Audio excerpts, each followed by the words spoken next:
Muy buenos días a todos. Buena mañana de este viernes 26 de junio, son las 8 en punto de la mañana. Les damos la bienvenida a uno de nuestros más de 30 programas de actividades de la Fundación Club de la Libertad. Lo denominamos desayunos de coyuntura, lo venimos haciendo semana a semana desde que inició la cuarentena, todos los días viernes, analizando con un referente de la realidad las cuestiones que nos vienen pasando, y en el día de hoy en particular lo hemos convocado y aceptado gentilmente nuestra invitación el doctor Carlos Viñolo, actual ministro secretario general de la Gobernación de la provincia de Corrientes, para analizar un tema desafiante, interesante, y es por eso que, en primer lugar, me gustaría agradecerle muy especialmente la gentileza de aceptar esta convocatoria, y a todos ustedes, por supuesto, por sumarse a esta actividad. Les cuento que la modalidad va a ser escucharlo al doctor Carlos Viñolo durante los minutos que él plantee su exposición. Luego de eso vamos a tener la oportunidad de transmitirle algunas inquietudes y particularmente hacerle consultas sobre su presentación, y él seguramente nos va a acompañar en este intercambio, en este diálogo.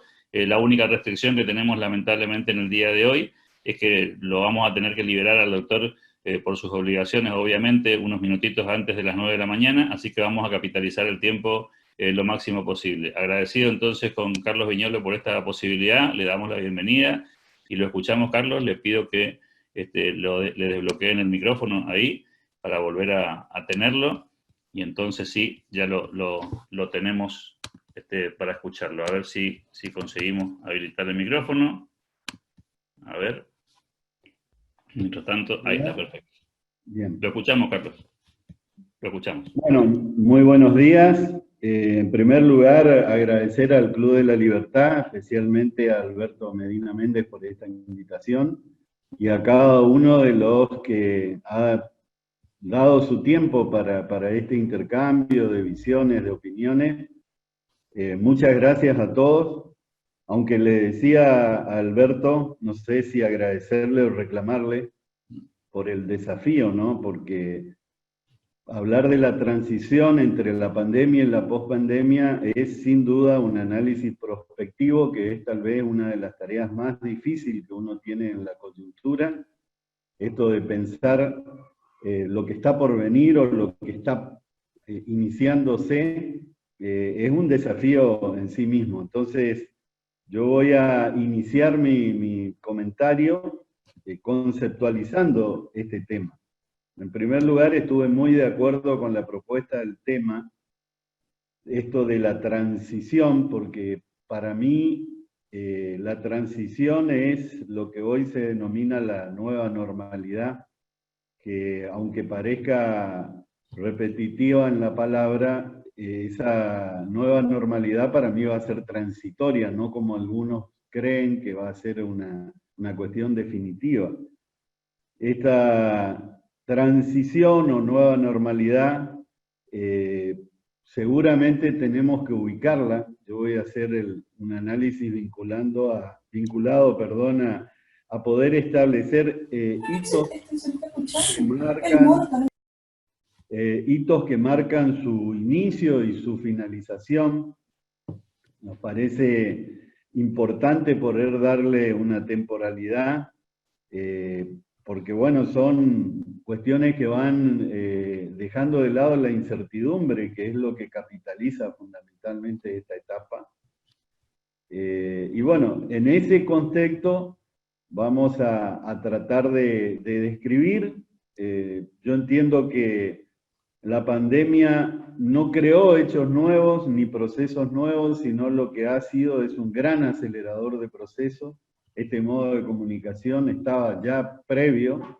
Lo que ha hecho es acelerar la necesidad del uso de la tecnología, del trabajo de la virtualidad, las nuevas incorporaciones al mundo laboral a través del teletrabajo y demás, ¿no? Entonces, sobre este análisis de concepto, intenté tener una lógica de sistematización del tema, tratando de poder hacerlo más simple, y yo voy a utilizar algunas cuestiones temporales tratando de la transición poder describirla con un análisis de dónde venimos, dónde estamos y hacia dónde vamos, el rumbo. Y sobre 3 dimensiones que me parecen importantes de análisis, que son la cuestión laboral, el mercado de trabajo particularmente, lo económico y lo fiscal, y por supuesto lo político, que incide en todos estos procesos. En ese sentido, el primer aspecto que quiero analizar es de dónde venimos y situarnos en un momento. Creo que podemos tomar el primer trimestre del 2020, que casi hacen los 100 días de un nuevo gobierno. En esa etapa, el análisis, y esto va a ocurrir a lo largo de la charla, va a haber un análisis de Corrientes y luego en un contexto nacional. Corrientes cerró el año 2019 sin déficit fiscal, con un equilibrio fiscal, con paz social, con una tasa de ese primer trimestre de empleo del 39,6, casi el 40%, una tasa de desocupación del 4,1 y una tasa de actividad del 41,3. En esto se destaca que la tasa de empleo se ha mantenido históricamente y también en este trimestre 2020 por encima de los niveles de la región NEA. La tasa de desocupación en Corrientes había descendido en este trimestre a niveles del 2017. Repito, la cifra de 4,1. Y otra característica que ha tenido estos primeros meses del año ha sido los registros históricos en el área turística. Diciembre, enero y febrero han sido registros muy importantes en el área turística para Corrientes, fundamentalmente el turismo vinculado a lo cultural, a los productos culturales que tenemos y a la naturaleza. Y este aspecto se desarrolló en un marco económico nacional que generó una nueva expectativa. Todo principio de gobierno genera una expectativa lógica, pero esa expectativa en lo económico se enmarcó en un contexto inflacionario, con características que todos conocemos, de pérdida de crédito, y la espada de Damocles, a futuro, de la deuda externa sin resolver, situación que seguimos manteniendo en esta etapa, pero bueno, en ese momento era también toda una expectativa. Venimos de ese lugar, y en ese contexto en el mundo, desde enero, aparecieron las primeras noticias de la pandemia, y progresivamente fue apareciendo en distintos lugares del mundo, y luego apareció en nuestro país como un hecho concreto. Y a partir del 20 de marzo, a nivel nacional, se empezó una nueva etapa, que es la etapa pandémica. En realidad en Corrientes, el 11 de marzo ya se decretó una emergencia sanitaria, y el 1 de marzo, en el discurso en la Asamblea Legislativa, el gobernador ya había marcado el tema del coronavirus como una cuestión a tener en cuenta.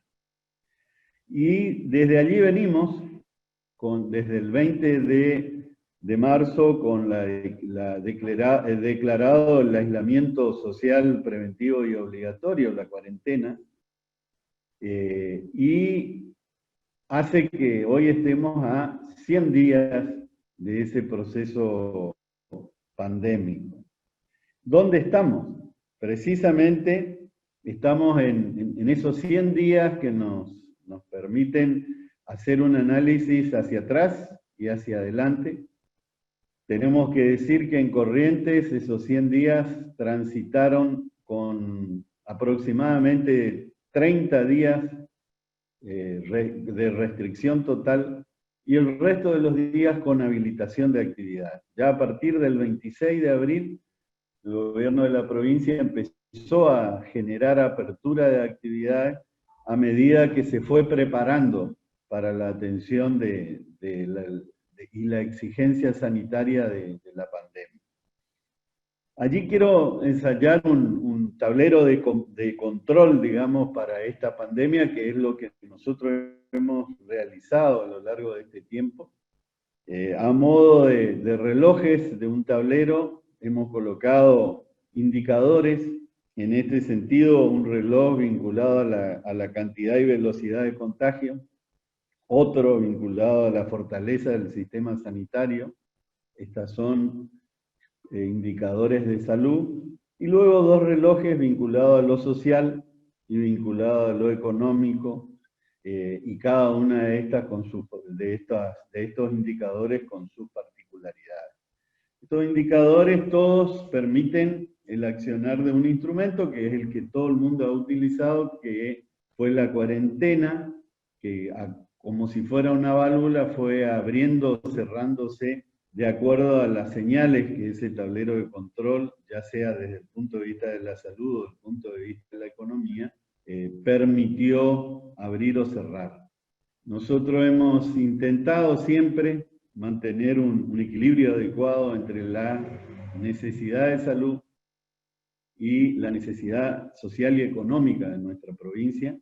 En ese sentido, hemos tratado de hacer un esfuerzo enorme para tener una sintonía fina a la hora de la toma de las decisiones, y siempre fue nuestro criterio, toda vez que las señales de salud nos daban oportunidad, generar una apertura de actividades, porque sabíamos que el efecto que iba a producir la pandemia en la actividad económica iba a ser importante, y así está siendo, aún en Corrientes, que lleva más, casi diríamos, 70 días o 65 días ya con apertura de actividades, situación que no ocurre en otras provincias y en otras regiones.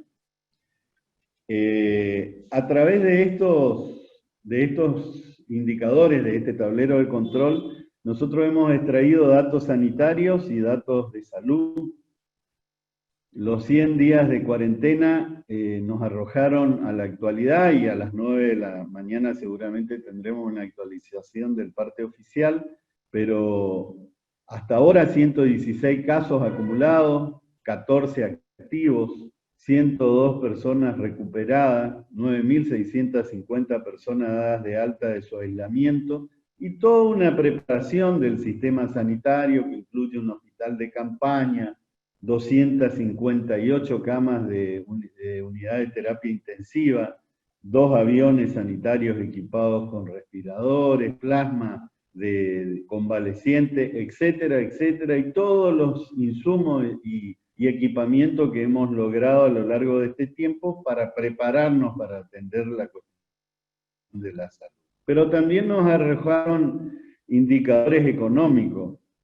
Nosotros en este tiempo, en el análisis del dónde estamos, hemos logrado tener la administración pública y la obra pública en funcionamiento, la obra privada también habilitada, el 87% de la actividad privada funcionando. Esto da la fase 5, me estoy refiriendo, hace 30 días estamos en fase 5, y la verdad que eso ha ido logrando movilizar de alguna manera la actividad económica, que estaba totalmente parada. Obviamente que el comercio minorista también está en funcionamiento, y la base productiva de Corrientes, fundamentalmente los sectores de la forestoindustria, de la hierba, del té, del arroz, de la ganadería, del citrus, de las frutas, de las hortalizas, en total funcionamiento ya hace casi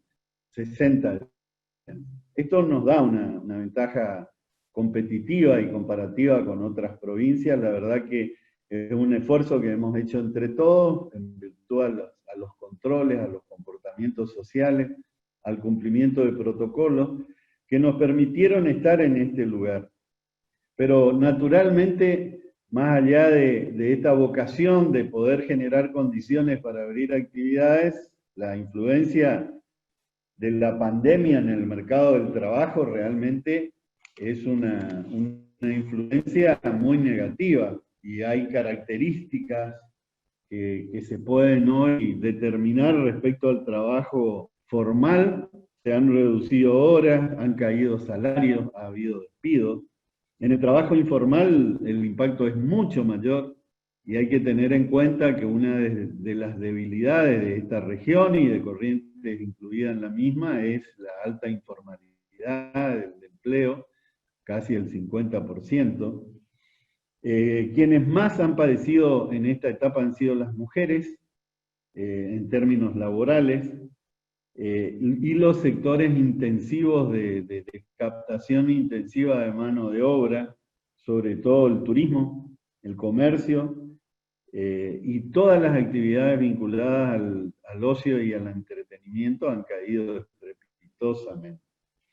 Y obviamente la micro y pequeña empresa, el emprendedor, el que tiene que pelearla y lucharla en el día a día, ha sido el más perjudicado, más allá de que nosotros entendemos que en Corrientes la situación está un poco mejor en términos generales.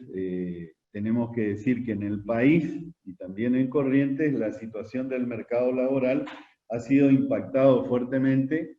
Según algunos análisis, hasta un 42% del mercado de trabajo ha tenido un impacto negativo en esta pandemia. Esta es la realidad que tenemos hoy, y esta intenta describir una situación. También hay lecciones que deja esta etapa, y allí yo quiero plantear el altísimo costo que supone la informalidad laboral en términos sociales, y además poner el acento en la necesidad de discutir a futuro una reforma laboral. Creo que es la gran deuda que tiene el país en estas condiciones, y luego vamos a ver en el análisis de lo que se viene, surge como una necesidad muy, muy importante poder avanzar con una reforma laboral que dé mayores posibilidades de captación de empleo formal y le dé mayor fortaleza a nuestra economía. El otro aspecto es hacia dónde vamos. Esta nueva normalidad, para ir poniéndole tiempos, como era el presupuesto original, además de las dimensiones de análisis. Yo diría que Corrientes estaría en posibilidad de iniciar la etapa de transición de nueva normalidad en el mes de julio. Situación que no se va a dar, lamentablemente, no por condiciones sanitarias en Corrientes, sino fundamentalmente porque el mes de julio va a ser un mes muy complejo en las regiones centrales del país, el AMBA particularmente, y además la provincia del Chaco, particularmente la vecina ciudad de Resistencia, nos van a influir en términos de la salud sanitaria de Corrientes, ya que se espera que durante ese mes haya picos importantes.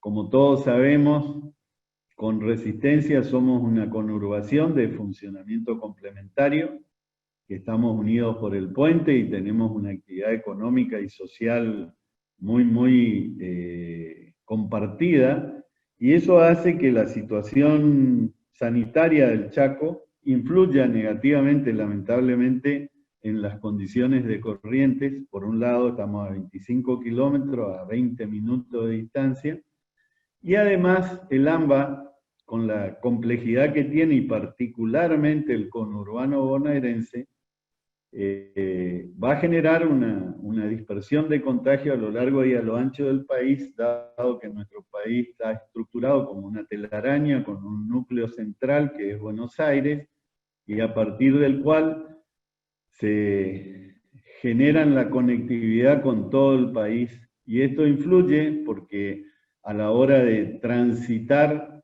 esto predispone o genera condiciones para los contagios, así como al principio decíamos que el virus viajaba en avión porque venía de afuera.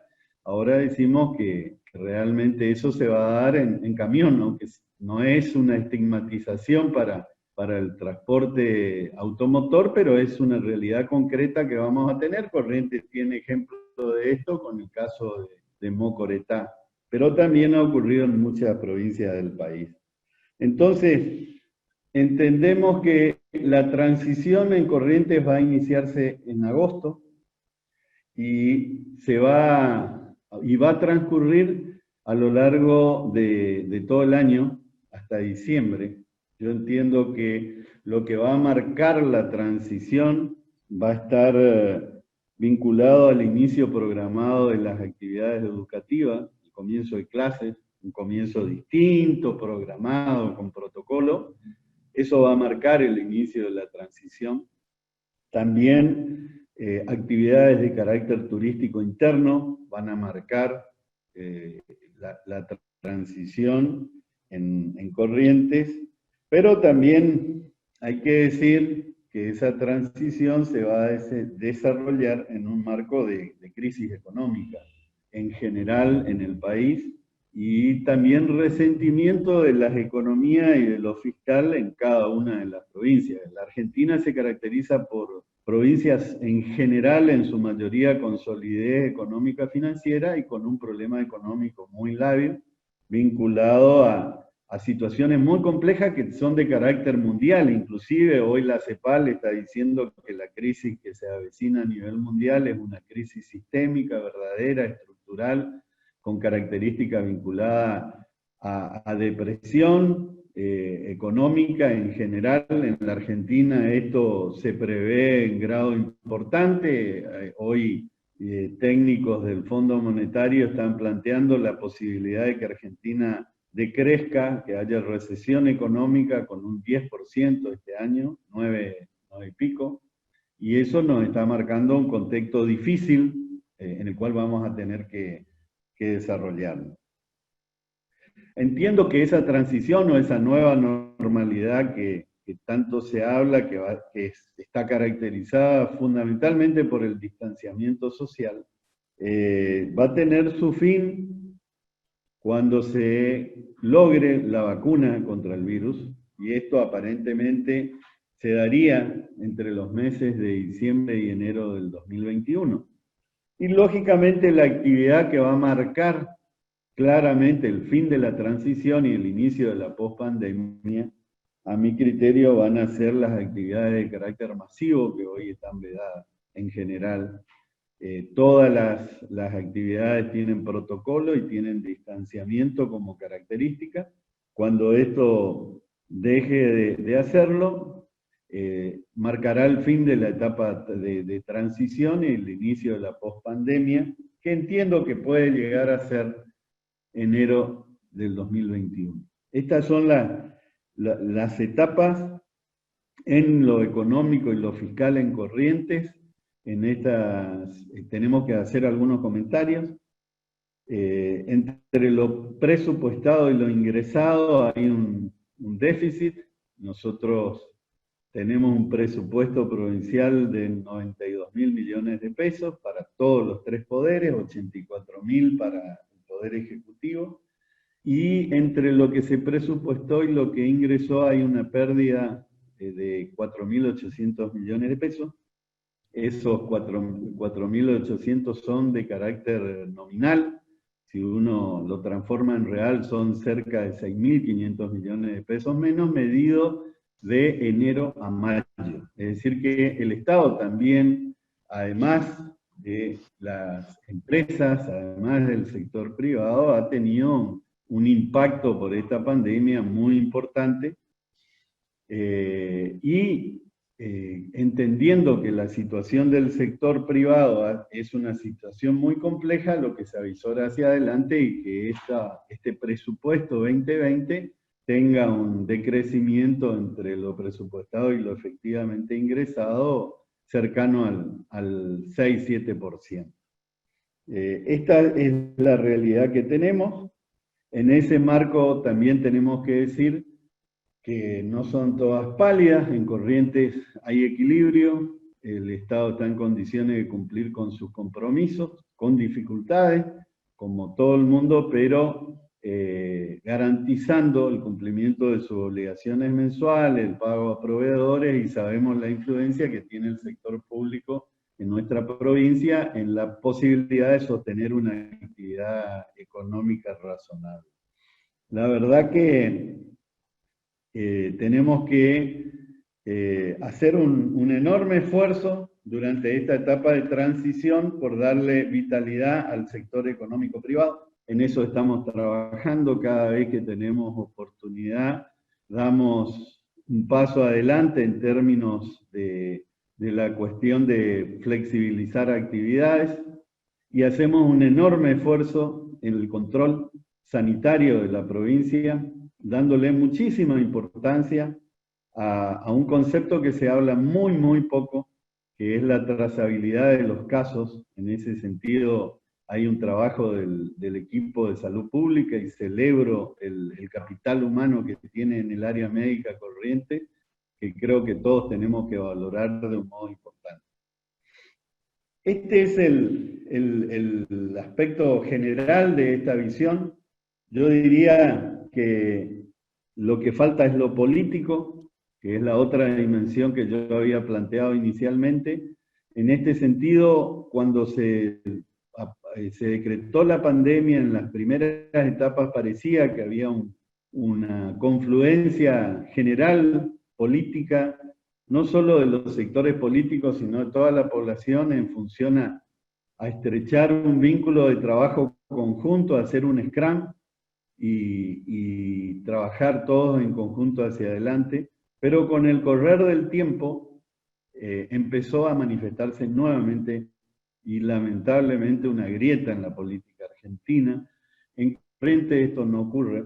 Corrientes viene trabajando muy bien en ese sentido. Nosotros tenemos una correcta articulación con los sectores de la oposición, estamos muy agradecidos y conformes por el comportamiento que la oposición tiene en Corrientes, tenemos contactos permanentes, pero somos parte de la Argentina, y en la Argentina vemos que se está instalando cada vez más fuerte una nueva grieta. Esa nueva grieta, algunas por decisiones del gobierno y realmente creo equivocada a esta altura, caso Vicentín, por ejemplo, y otras por cuestiones más ideológicas y de oportunidad, y algunas veces de oportunismo, pero la verdad que la transición creo que también se va a caracterizar por una grieta marcada nuevamente, que es la gran deuda que tenemos hacia adelante, es poder encontrar caminos que encuentren puentes en esa grieta, que nos permitan tener una mirada conjunta para salir de una situación crítica que va a ser muy, muy importante, de acuerdo a todos los informes económicos y las opiniones de los economistas.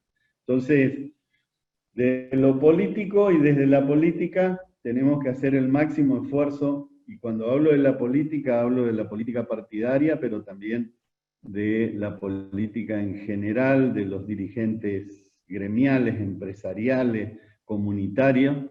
Todos tenemos que poner ese grano de arena para encontrar caminos de solución en conjunto. Como conclusión, entiendo que la transición se iniciaría en agosto, que finalizaría con la aparición de la vacuna y el inicio de actividades masivas, que se va a caracterizar por actividades educativas programadas y con inicio del turismo interno. Y en Corrientes estaremos en condiciones de cumplir con nuestras obligaciones. Buscaremos seguir y continuar en este trabajo político articulado, sin encontrar conflictividades innecesarias para trasladar a la sociedad. Y quiero destacar que en el marco de este cumplimiento de las obligaciones, una decisión anterior a la pandemia, que ni siquiera tenía en el radar a la pandemia, pero que fue tomada por el gobernador de la provincia con mucho tino y con mucho criterio, que es la constitución del Fondo Anticíclico, que es el que nos dio la tranquilidad para poder trabajar en esta situación tan compleja, preparar el sistema de salud, hacer las inversiones necesarias para contar con nuestro hospital carcelario, con nuestro equipamiento de salud, y nos da la tranquilidad para la toma de decisiones. Bueno, quedo a consideración de las inquietudes que tenga. Espero que haya podido explicar de alguna manera cuál es la visión que tengo respecto de esta etapa de transición. Doctor Viñolo, muchas gracias por la presentación. Como recién colocábamos en el chat, los convocamos a que también puedan transmitir ustedes sus inquietudes y sus preguntas al ministro Viñolo.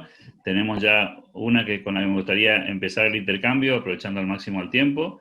Dice Jorge Gómez: me gustaría poder consultar al señor ministro sobre las acciones que lleva el gobierno de Corrientes sobre el impacto tecnológico, una revolución digital que se estaba dando en el mundo y se aceleró en la pandemia. En este sentido, ¿cómo se está preparando la provincia?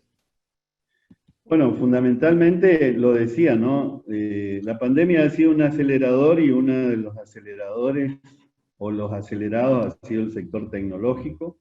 El gobierno de la provincia viene trabajando en ese sentido a través de decisiones importantes, a través de las subsecretarías, la SUSTI, a través de la creación de Telcom, un organismo que es del Estado, que va a intervenir en todo lo que tenga que ver con nuevas tecnologías, y con la última decisión que se tomó casi al inicio de la pandemia, que es el Ministerio de Ciencia y Tecnología. A partir de ahí se pretende generar un scrum de trabajo para poder avanzar en este sentido. El gobernador, desde el inicio de su gestión, planteó 3 ejes: la inclusión, la modernización y el desarrollo, y sin lugar a dudas las nuevas tecnologías para el desarrollo y para la innovación son vitales y para la modernización del Estado. Así que ahí hay una agenda de trabajo que está liderando en este momento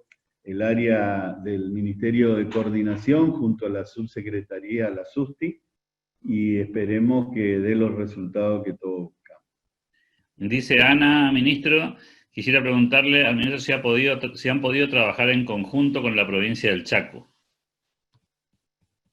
La verdad, hemos intentado varias veces tener vínculos más estrechos, pero bueno, dadas las dificultades que tiene el Chaco, no hemos tenido éxito en ese sentido. Incluso le hemos cursado invitaciones formales por escrito para tener un trabajo conjunto de los comités de crisis, situación que sostenemos y mantenemos, porque a nosotros nos parece que, dada la distancia, la vecindad, tenemos que tener un abordaje conjunto en muchos temas. Lamentablemente no hemos tenido éxito en eso.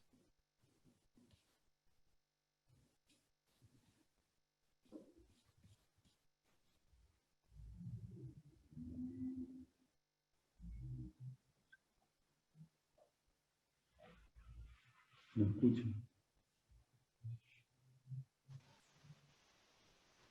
No se le escucha a Alberto.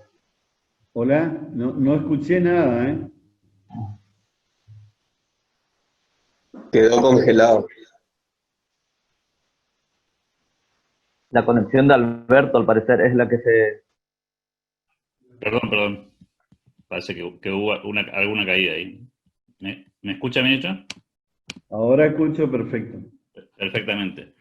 Bueno, había más preguntas ahí que tenían que ver con el tema del Chaco, ¿no? Con la cuestión de si hay posibilidades de que la provincia de Corrientes y el Chaco tengan en algún momento necesidad de operar en conjunto, más allá de esta imposibilidad de diálogo en el presente.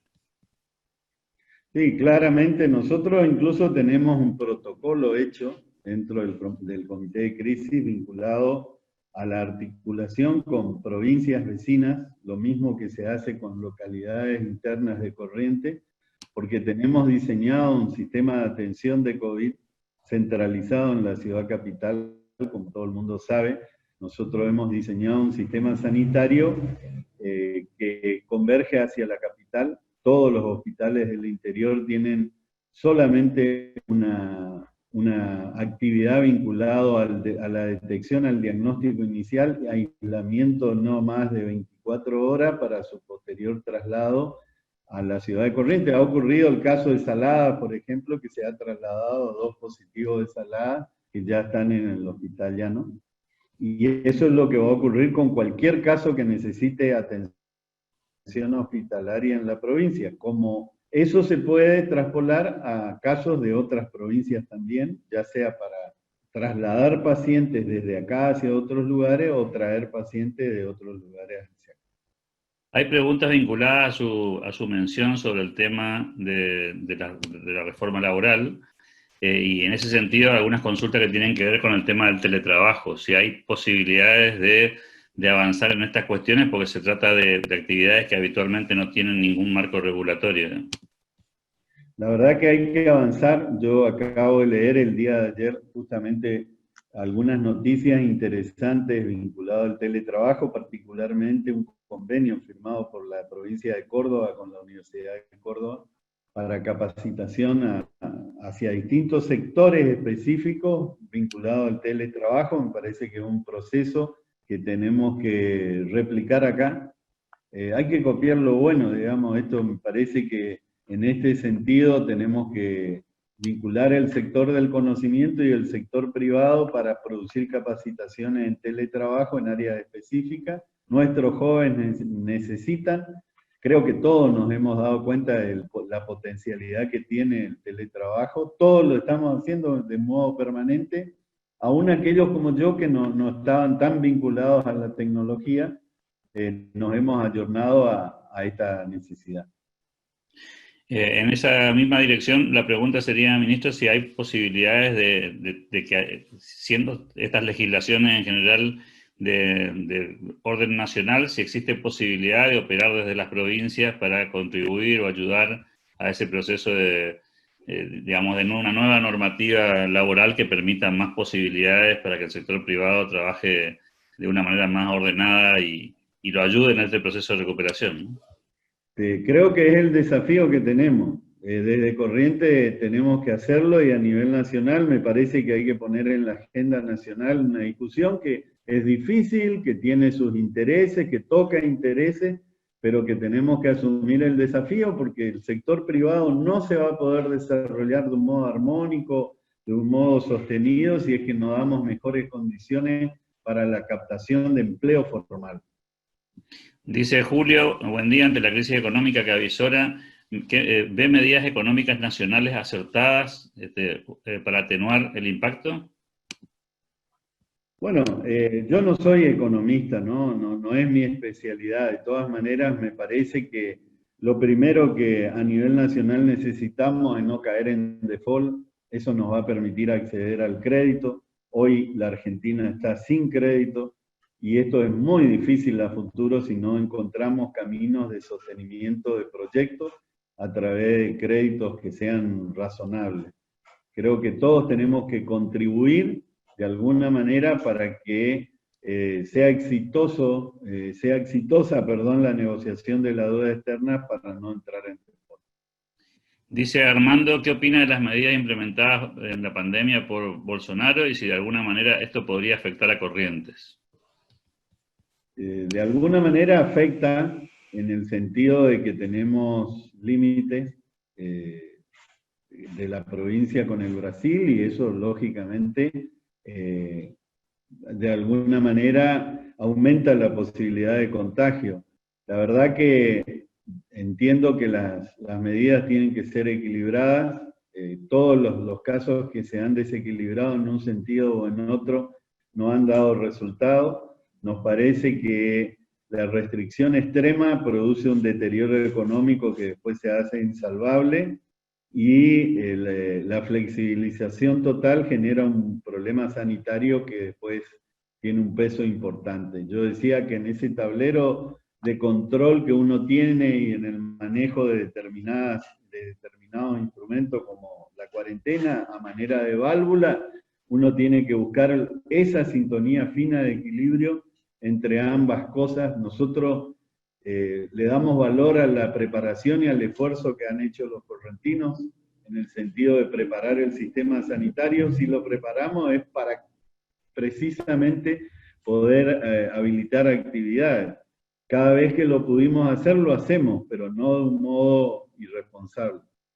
Dice acá Jorge Gómez, nos cuenta que en Infobae se publicó que la regulación del teletrabajo tiene luz verde para ser aprobada en la Cámara de Diputados en relación a lo que estábamos hablando recién. Dice Martín Bruso, pregunto al ministro, en este contexto de baja en la coparticipación por mermas en la recaudación nacional, alta inflación, devaluación y derivación de fondos a la cuestión de la emergencia sanitaria del COVID-19, sumado a la discriminación de corrientes por parte del gobierno nacional, ¿qué fondos cuenta la provincia para seguir realizando inversiones de infraestructura en caminos rurales, internet y puertos, etcétera?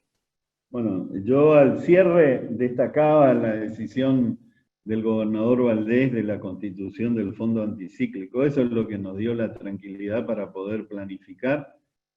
Un esfuerzo de administración que han hecho los correntinos, que el recurso lo hemos podido resguardar en ese fondo a partir del esfuerzo de todos, de administración, en la austeridad del manejo, en la priorización de las decisiones económicas. Y desde ese lugar no vamos a tener problemas. Tenemos la previsión necesaria para poder funcionar, lógicamente en un contexto crítico. Tal vez no va a poder aplicarse el 100% de lo previsto a principio de año, pero de un modo razonable venimos sosteniendo la obra pública. Para nosotros es vital lo que tenga que ver con nuestra producción de base, por eso le hemos dado tanta importancia a los caminos rurales, a la conectividad en general y a todo lo que tenga que ver con nuestra producción. Aquí hay una pregunta, y me voy a montar también sobre esta pregunta, ministro, porque usted es un hombre de la política. Acá dice Guillermo, ¿cómo ve el futuro económico y político de Argentina para el año que viene? Y me quiero montar sobre esa pregunta para preguntarle qué lectura tiene sobre algunos movimientos que hay en relación a hacer modificaciones en las reglas de juego políticas electorales para el año 2021 desde el ámbito nacional. Bueno, son todas situaciones que van a generar más conflictividad. Me parece que no es atinado en un momento como este cambiar reglas de juego. Lo mismo pasa, la política ha influido, se han expresado en este tiempo algunos sectores que están más afectos a recortar libertades, a restringir derechos, a avanzar sobre determinados sectores, y eso preocupa mucho. Yo veo el año que viene una situación de conflictividad natural porque va a haber competencia electoral, pero a su vez porque se ha profundizado esta grieta y a lo largo de la transición se va a seguir profundizando porque evidentemente hay dos países distintos en cuanto a miradas que no tienen una mesa de diálogo. Creo que tenemos que hacer un esfuerzo en ese sentido. La última elección dejó repartidas las visiones de país, si bien hay un ganador legítimo apoyado por la gente, también es cierto que más del 40% de las personas acompañan otra visión de país y necesitamos encontrar un puente entre ambas. Dice aquí, ¿se conoce cómo está el armado del Consejo de Crecimiento Económico y Desarrollo Social a nivel nacional, ministro? Pregunta Diego. La verdad que no, yo no puedo hacer ningún aporte en ese sentido porque nosotros no tenemos información, por lo menos de manera oficial. Acá hay otra pregunta interesante, dice Jorge, buen día ministro y a todos los participantes, muy buena la charla. Mi pregunta es si el gobierno piensa o considera importante a las ONG como un medio para llegar a las comunidades a fin de acercar oportunidades o algún tipo de desarrollo económico. Sin lugar a dudas, me parece que las organizaciones de la sociedad son un motor importante de la actividad comunitaria y social. Particularmente en mi área, yo he creado hace tiempo un programa que se llama UNIR, que le da una visión de trabajo articulado entre el Estado y las organizaciones de la sociedad.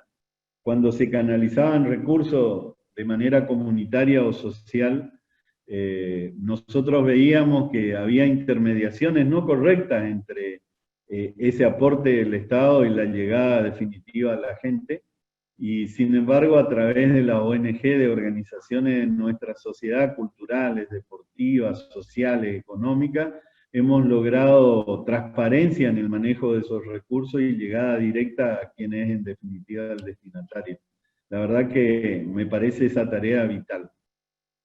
¿Qué piensa? Bueno, acá aparece la pregunta esta, ¿no? ¿Qué piensa de la suspensión de las PASO, ya que el Juzgado Electoral Nacional sacó una acordada en estos días de plantear esta situación por el COVID-19? Lamentablemente, las reglas electorales cambian de acuerdo a la oportunidad y conveniencia de quien gobierna. Esto es así. Fue antes y lo sigue siendo ahora. La verdad, depende mucho del lugar donde uno lo mira. Me parece que las PASOs no han servido en general para definir nada más que para consolidar previamente candidatura, pero es una actividad de naturaleza democrática que tiene que ser discutida ampliamente y no tomada unilateralmente. En el día de hoy, ministro, hay una reunión que está anunciada, pero es una de tantas que andan dando vuelta, donde hay, digamos, de alguna manera, organizaciones de la sociedad civil planteándole al gobierno agendas específicas, sectoriales y puntuales. ¿Se imagina que eso puede ser parte del mapa de la transición? Digo, una especie de diálogo más institucional, forzado inclusive por la urgencia de las circunstancias.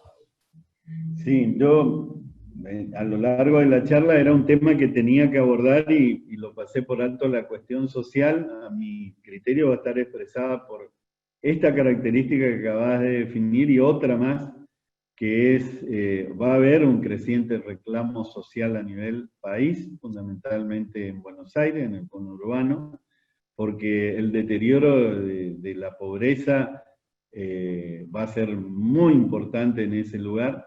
Fíjense que las políticas sociales que se aplicaron están planteando a través de recursos a los sectores que menos tienen, el IFE concretamente, que se está tratando de implementar la segunda cuota recién en el mes de julio. La verdad que esto no alcanza.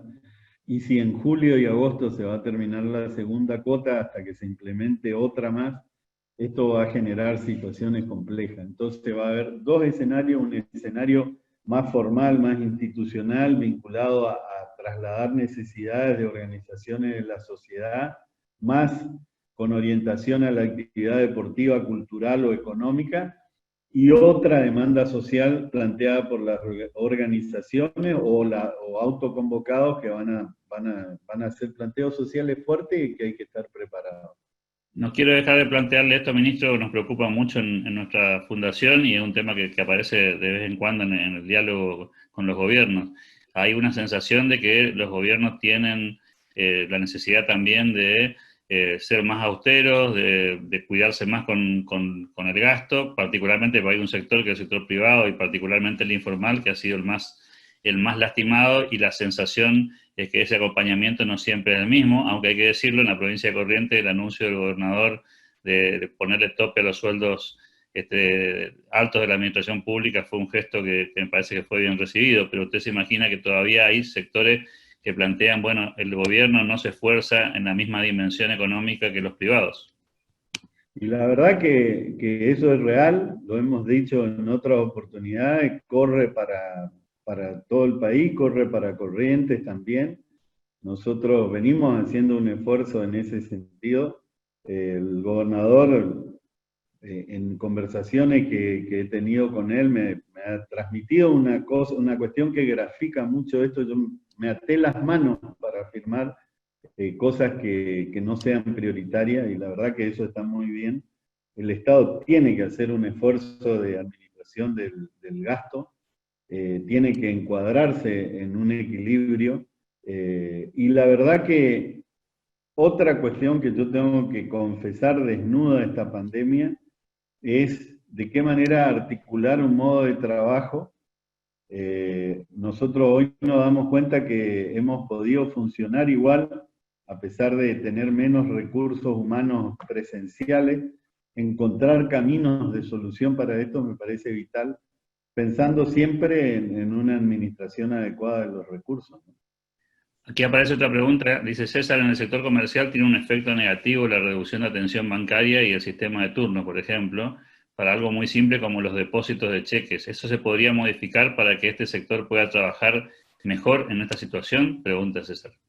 Yo comparto el criterio y nosotros hemos hecho planteo a través del Banco Provincia varias veces, pero la gente tiene que saber que esto está regulado por el Banco Central. Es el Banco Central el que autoriza determinadas actividades. Nosotros lo hemos pedido. Nos parece realmente que hay que ampliar la Lo que quiero no, Lo escucho, ministro. Alguien habilitó el micrófono. Y bueno, creo que esto es una deuda que tenemos, nosotros lo estamos gestionando, pero no depende exclusivamente de nosotros. Acá Jorge dice, ¿es posible mantener actualizada la página de Contaduría General de la provincia en el área de compras y adjudicaciones? Eso nos va a traer transparencia y también de igualdad de oportunidades, comenta Jorge en este tramo. Y hay otra pregunta aquí que dice Martín, ¿qué piensa del tema Vicentín y la avanzada del gobierno nacional en la figura del presidente sobre cuestiones del ámbito privado y la actividad privada con la excusa de la mesa de los argentinos? Bueno, con respecto a la página, nosotros en este momento hemos discontinuado un par de meses, la verdad, pero iniciamos una fusión de sistemas entre el área de coordinación y la página de contaduría tendiente a esto, a la transparencia, a tener sistemas mucho más transparentes y más ágiles. Estamos en pleno trabajo, discontinuado después por el tema de la pandemia, pero es un tema que está en agenda. Y el tema de Vicentín, lógicamente, fue una señal muy negativa a mi juicio, esto, con todo el respeto respecto de otras visiones, pero la verdad que fue una señal que hacia el sector productivo muy mala, que nos parece que además empieza a transparentar una visión de cómo queremos el país conformado en términos de institucionalidad, de funcionamiento de las normas. Nosotros no tenemos un carácter republicano de respeto a las instituciones. Nos parece que el ataque a la propiedad privada es un problema para el país, grave, y nos parece muy bien que la gente se haya expresado del modo que se expresó. La última, ministro, así cumplimos con la promesa de liberarlo a las -5, tienen que ver, me parece que ya con una consulta más como ciudadano, ¿no? Aparece una pregunta ahí, ¿cuándo vuelve el básquet? Otra que tiene que ver con su opinión sobre la cuestión del proyecto que existe en la ciudad sobre el tema del horario extendido como de uso obligatorio. Y también alguna pregunta sobre la posibilidad de extender los tiempos de las bicicleteadas, porque esto ayudaría a mucha gente que quiere participar y distribuiría mejor la cantidad de personas para mantener el distanciamiento. Usted sabe que hay limitaciones hoy en esta cuestión. Está muy bien. La opinión de ciudadanos. Perfecto. El tema del básquet, al ser un deporte de contacto, tiene dificultades y creo que en la etapa de transición va a volver en algún momento todo lo que tenga que ver con la preparación, el entrenamiento. Es muy difícil que se vuelva, no tenemos las condiciones económicas que tiene la NBA, que reunió en un solo lugar a todos los jugadores, le financia su hisopado con sus resultados, financia su alojamiento y demás. No tenemos esas condiciones en el país, por eso la Liga decidió terminar, la Liga Nacional decidió terminar el campeonato, por un lado. Por otro lado, las bicicleteadas, la verdad que yo no me referí, pero hay un tema muy importante en esta pandemia y en esta transición, que es generar condiciones para que la gente tenga actividades de distracción. La cuestión espiritual, anímica, es muy importante, tiene que ver con la salud, no es una cuestión de ocio ni de pérdida de tiempo, es una cuestión necesaria. El ser humano necesita válvula de escape y nosotros toda vez que podamos hacerlo lo vamos a hacer. Ahora el lunes tenemos que analizar las próximas actividades y seguramente en agenda estará la apertura de alguna actividad más. Y finalmente la tercera era...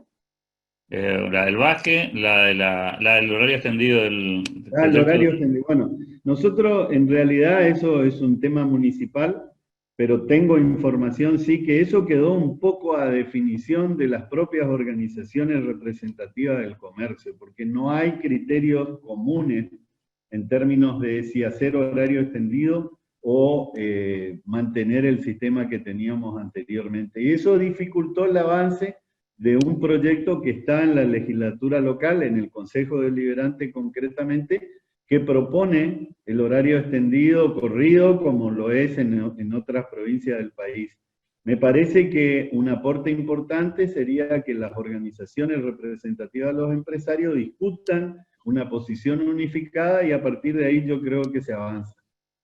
Ministro, cumplimos la promesa, 8:55. Gracias por su generosidad, por su tiempo, gracias a usted, por su disposición y por supuesto agradecerle también a todas las personas que, más de 80 personas nos acompañaron esta mañana para escucharlo. Muchas gracias por su paciencia y de todos ustedes que tengan excelente jornada.